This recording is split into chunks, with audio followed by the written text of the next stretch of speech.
Et quels sont les effets physiques subis par les déportés à long terme et à court terme? Bon, là aussi, les effets sont extrêmement multiples et variés. Je vais peut-être en extraire un ou deux. Notamment, on parle de ceux qui, après la libération des camps, se sont jetés sur la nourriture.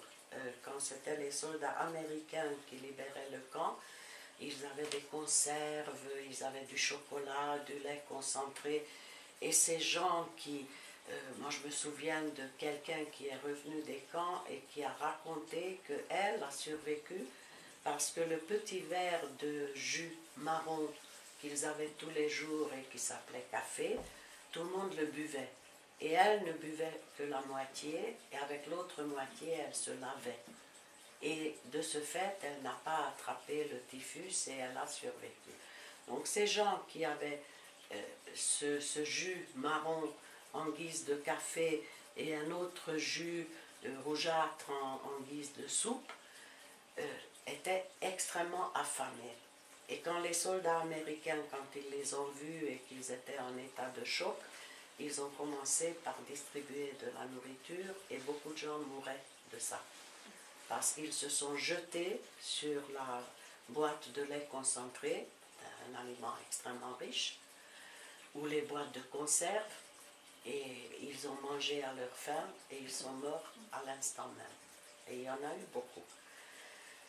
Maintenant, ceux qui ont survécu et au camp et à la libération et qui ne sont pas morts pendant entre 1945 et 1946, il y a beaucoup de gens qui étaient libérés, qui sont sortis des camps et qui sont morts des suites de toutes les privations qu'ils avaient subies. Notamment, je pense au père d'un de mes meilleurs amis qui est revenu, qui n'était même pas squelettique comme on en voit sur les photos, qui était revenu en assez bon état et qui est mort quelques mois après. Et il y en a eu beaucoup, beaucoup qui tombaient comme des mouches l'année d'après. Maintenant, ceux qui ont survécu et au camp, et à la libération, et à la première année, ben, les symptômes durent toute la vie.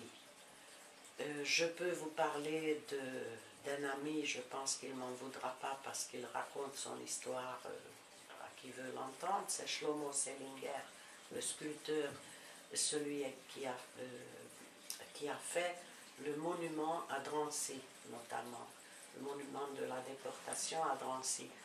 Lui-même a été déporté très jeune. Et à la libération du camp, il y avait un tas de cadavres et un officier qui dit « Mais écoutez, dans ce tas, il y en a un qui bouge. » C'était lui.